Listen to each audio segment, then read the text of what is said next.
Hello दोस्तों, नमस्कार। मैं अमन आज आपको अपने चैनल आकाश एकेडमी पे स्वागत करता हूं।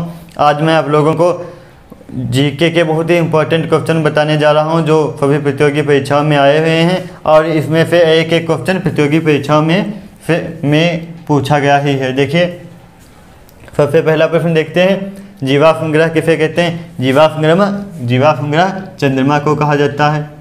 जीवाश्म ग्रह चंद्रमा को कहा जाता है। और चंद्रमा का अध्ययन किसमें किया जाता है? चंद्रमा का अध्ययन सेलेनोलॉजी में किया जाता है। सेलेनोलॉजी में इसका अध्ययन किया जाता है। फिर है, चंद्रमा पृथ्वी से कितनी दूरी पर है, कितनी ऊंचाई पर है? 3,84,365 किलोमीटर। 3,84,365 किलोमीटर की ऊंचाई पर, मतलब पृथ्वी और चंद्रमा के बीच की दूरी 3,84,365 किलोमीटर है।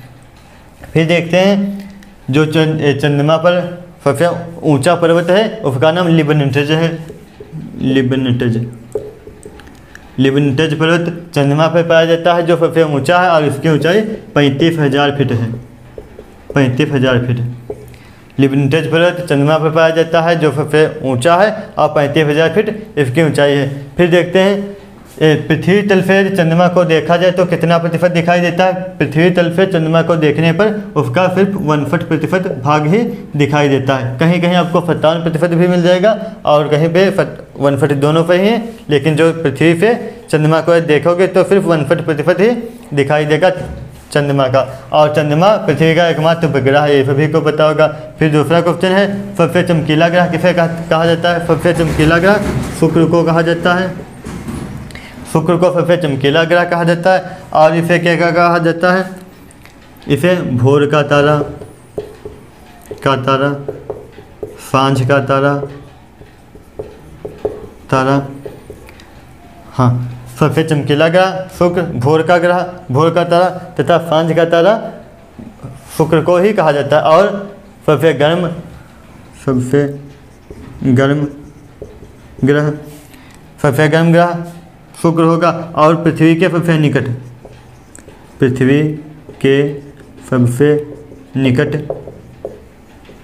शुक्र है। और फिर देखते हैं, पृथ्वी की जुड़वा बहन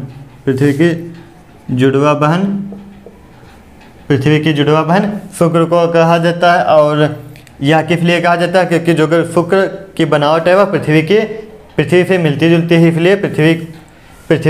इसलिए शुक्र को पृथ्वी की जुड़वा बहन कहा जाता है। फिर तीसरा क्वेश्चन है, देखिए, रिक्टर पैमाने से क्या मापा जाता है? रिक्टर पैमाने से क्या मापा जाता है? रिक्टर पैमाने से भूकंप की तीव्रता मापी जाती है। भूकंप की तीव्रता रिक्टर पैमाने से मापी जाती है। फिर और भूकंप का अध्ययन किसमें करते हैं? भूकंप का अध्ययन सिस्मोलॉजी में किया जाता है। सिस्मोलॉजी में भूकंप का अध्ययन करते हैं। रिक्टर पैमाने से भूकंप की तीव्रता मापी जाती है और भूकंप का अध्ययन सिस्मोलॉजी में किया जाता है। सिस्मोलॉजी में भूकंप का अध्ययन किया जाता है। यदि रिक्टर पैमाने में भूकंप की तीव्रता 2 से 3 तक तीव्रता दिखाई जाए तो इसका मतलब है भूकंप हल्का है, मतलब ज़्यादा खतरनाक नहीं है। यदि भूकंप की तीव्रता इससे अर्थात 6.2, यदि भूकंप की तीव्रता रिक्टर पैमाने में 6.2 दिखा रहा तो इसका मतलब अब तबाही आने वाली है, अर्थात भूकंप बड़ा ही शक्तिशाली होगा। भूकंप की तीव्रता 2 से 3 यदि होगी तो हल्का भूकंप होगा। यदि भूकंप की तीव्रता 6.2 होगी तो शक्तिशाली भूकंप होगा। भूकंप का अध्ययन सिस्मोलॉजी में किया जाता है तथा भूकंप किससे मापा जाता है? रिक्टर पैमाने पे भूकंप मापा जाता है। डाल्फिन इकाई से क्या मापा जाता है? डाल्फिन इकाई से ओजोन परत की मोटाई मापी जाती है। यदि पेपर पूछ ले कि ओजोन परत किस मंडल में पाया जाता है तो ओजोन परत समताप मंडल में पाया जाता है। समताप मंडल में पाया जाता है। ओजोन परत समताप मंडल में पाया जाता है। समताप मंडल में पाया जाता है। ओजोन परत पृथ्वी तल से 10 किलोमीटर से 50 किलोमीटर तक उपस्थित होता है। ओजोन परत समताप मंडल में पाया जाता है। यह जो होता है, यह पृथ्वी पर सूर्य की पराबैंगनी किरणों को आने से रोकती है। यह प्रदूषण से नष्ट हो जाती है। इसमें छेद जो है, ओजोन परत में छेद कहाँ पाया गया है? अंटार्कटिका महाद्वीप में, अंटार्कटिका महाद्वीप के ऊपर ओजोन परत में छेद पाया गया है, छेद। फिर है यह समताप मंडल में पाया जाता है, ओजोन परत में अंटार्कटिका महाद्वीप में छेद पाया गया है। फिर देखते हैं, फिर देखिए अगला वाला क्वेश्चन, किस मंडल में मौसम संबंधी घटनाएं होती हैं? किस मंडल में मौसम संबंधी घटनाएं? क्षोभ मंडल में मौसम संबंधी घटनाएं होते हैं। मौसम संबंधी घटनाएं अर्थात बादल बनना, आंधी, तूफान, ये सभी क्षोभ मंडल में होता है। यह 18 किलोमीटर तक होता है। क्षोभ मंडल 18 किलोमीटर तक फैला होता है। यदि पेपर में पूछ ले कि बादल अधिकतम कितनी ऊंचाई तक बनते हैं? बादल अधिकतम 18 किलोमीटर की ऊंचाई तक बनते हैं, क्योंकि 18 किलोमीटर तक क्षोभ मंडल पाया जाता है और क्षोभ मंडल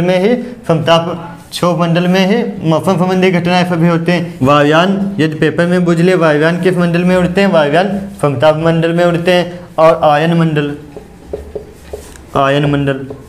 मंडल में क्या होता है? आयन मंडल में जैसे रडार हो गया और संचार संबंधी जो यंत्र लगाए जाते हैं, जैसे कृत्रिम उपग्रह जो होते हैं, ये सभी जैसे रडार संचार